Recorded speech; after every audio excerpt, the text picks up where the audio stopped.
Mr. Brave by Roger Hargraves. Mr. Brave, Roger Hargraves.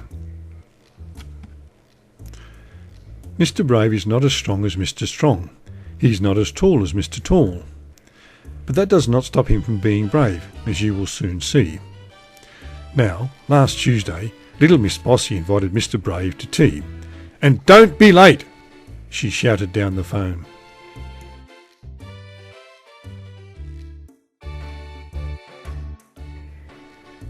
It was a very stormy day, but Mr. Brave knew that Little Miss Bossy's temper was worse. So he set off for Little Miss Bossy's house, hurrying along as fast as he could, to be sure he was not late for tea.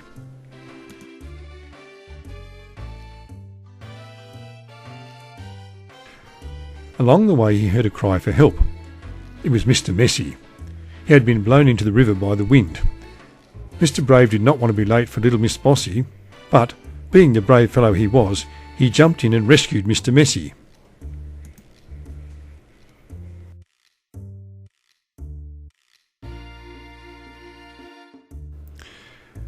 Wet right through, he hurried along the lane. Suddenly he heard someone sobbing loudly. Who could it be?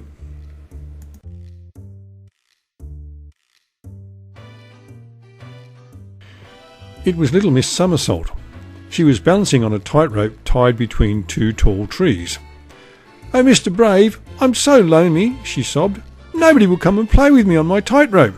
They're all too frightened of heights. You're so brave. Won't you come and join me?"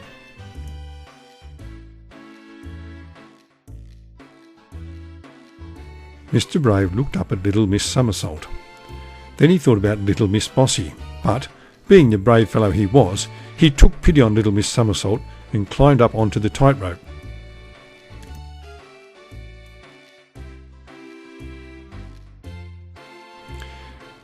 They chatted away happily for a while until Mr. Brave happened to look down. "Little Miss Somersault, look! The rope is going to snap. We're going to fall. And it's such a long way to the bottom. Oh, calamity! Oh, help!" he cried out in panic. "Be brave, Mr. Brave," said Little Miss Somersault.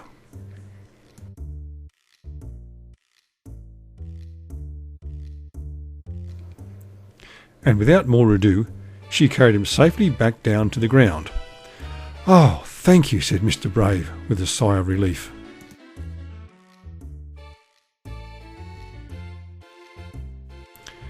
Little Miss Somersault said goodbye, and Mr. Brave was left on his own, shaking like a leaf. "I don't deserve to be called Mr. Brave. I was scared stiff. Thank goodness nobody knows my secret," he said to himself. And nobody does know his secret, or do they?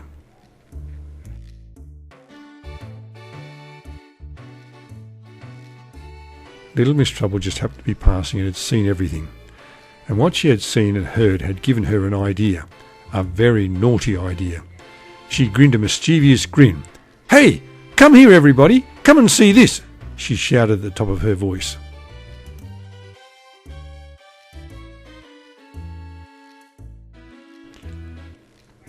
Very quickly a large crowd gathered. "I have an announcement," announced Little Miss Trouble.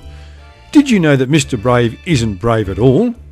"No, it can't be true," said the crowd all together. "It is true," said Little Miss Trouble, "and I'll prove it to you."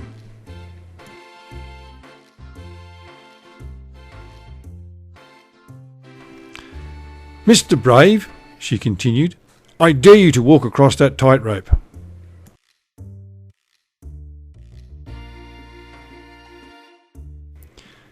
Mr. Brave looked up at the tightrope, and all the crowd looked up at the tightrope. Then all the crowd looked at Mr. Brave. Mr. Brave suddenly remembered something, a very important something. "Just look at the time," he cried. "I'm going to be late for tea at Little Miss Bossy's."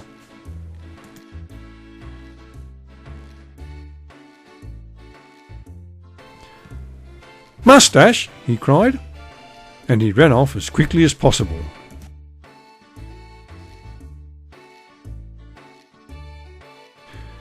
"Hooray!" cheered the crowd, and they all clapped and applauded Mr. Brave. Little Miss Trouble looked puzzled. "Why are you all cheering him?" she cried. "He ran away. He isn't brave at all."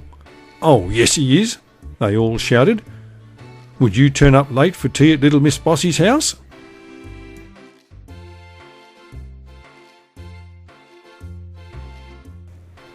Little Miss Trouble thought for a moment. "Gosh, he is brave after all," she said in awe.